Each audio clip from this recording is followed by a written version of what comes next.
Hi, everybody. This is Tanya from Tango Business Coaching, and we are on day 18 of our 30-day leadership challenge. And today we are talking about seeking feedback. Now, I used to hear a lot in the coaching space that feedback is a gift.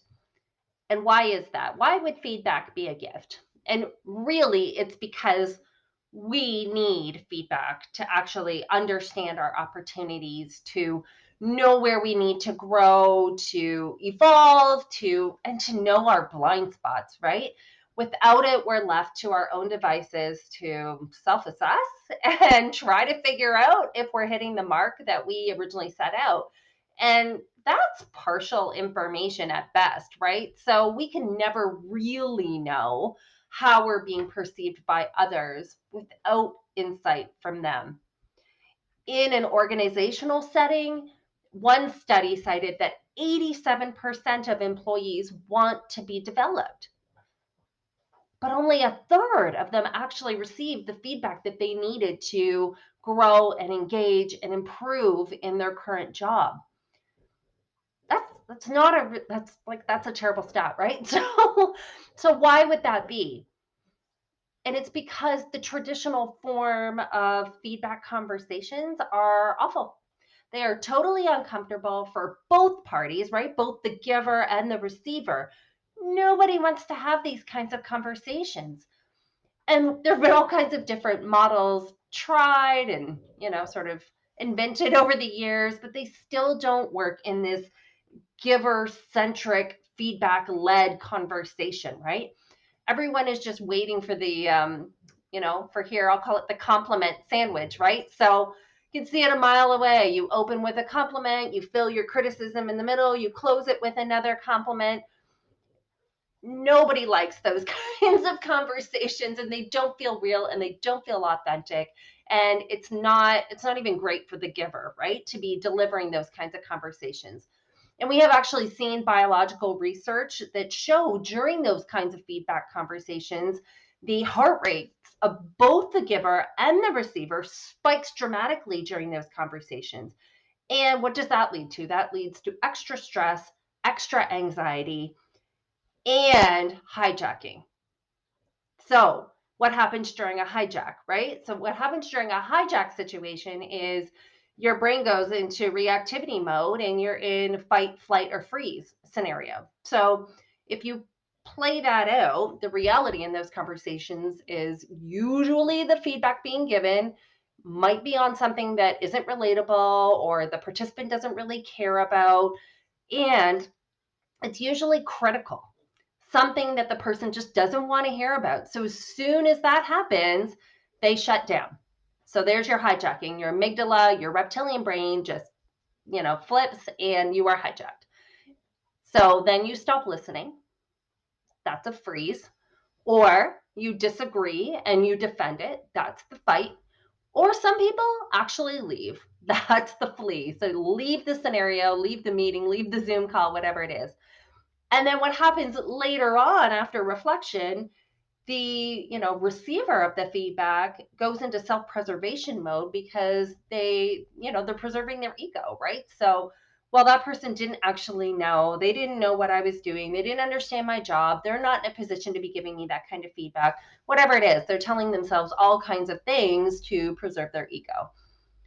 So it's not a great scenario overall, and yet we continue to do this inside of our workplaces over and over and over again.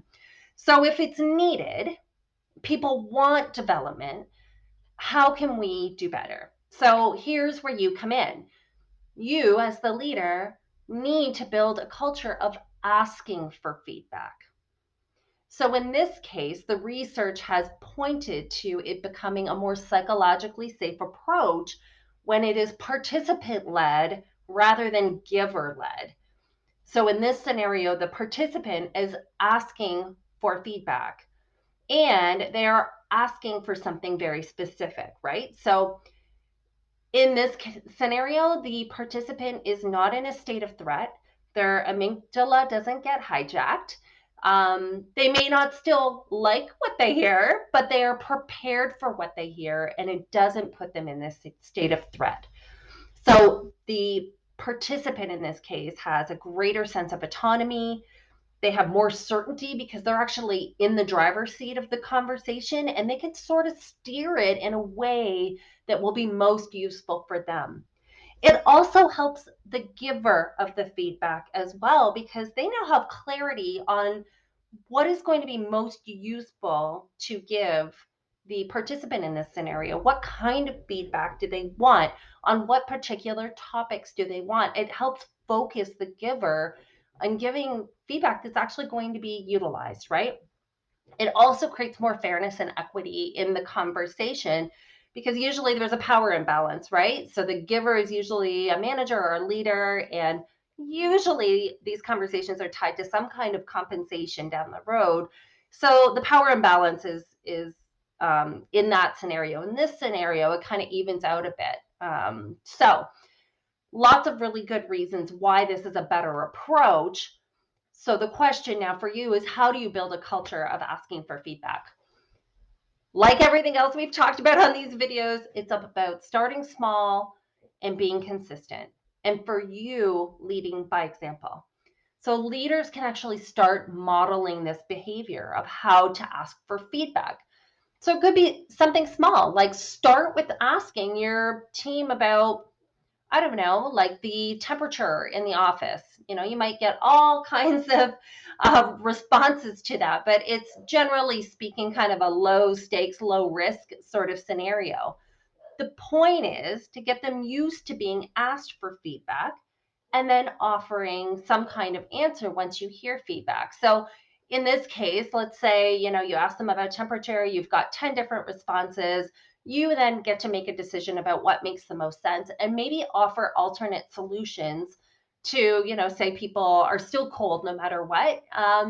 Maybe you can put them in a part of the office where there isn't, a vent blowing on them, or they can have a space heater, or they can have blankets. I don't know. But the point is you listen to them, you give a response, and the cycle goes on. They get to feel heard. You get to start developing this practice where they see that you're asking for feedback and you're taking it seriously.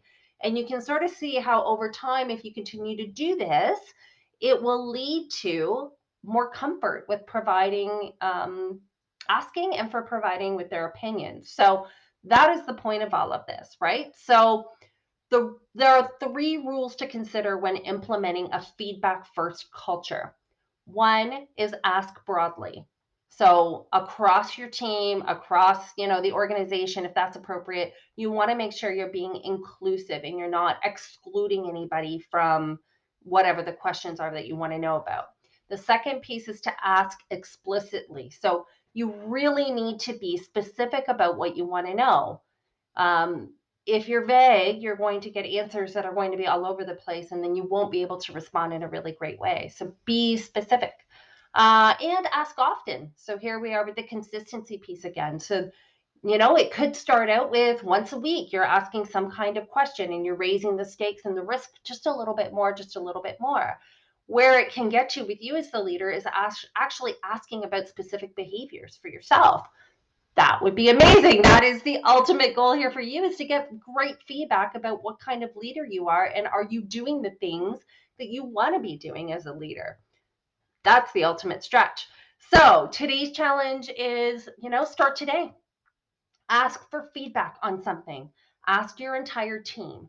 Be specific on what you want to know about, and build this into your regular leadership routine. So good luck with it. Check in. Let me know how it's going. As always, if you need the 30-day challenge tracker, let me know. Hit me up in the comments. I would love to know what you think about these videos and how you're doing. So good luck, and I will see you here tomorrow. Thanks. Have a great day.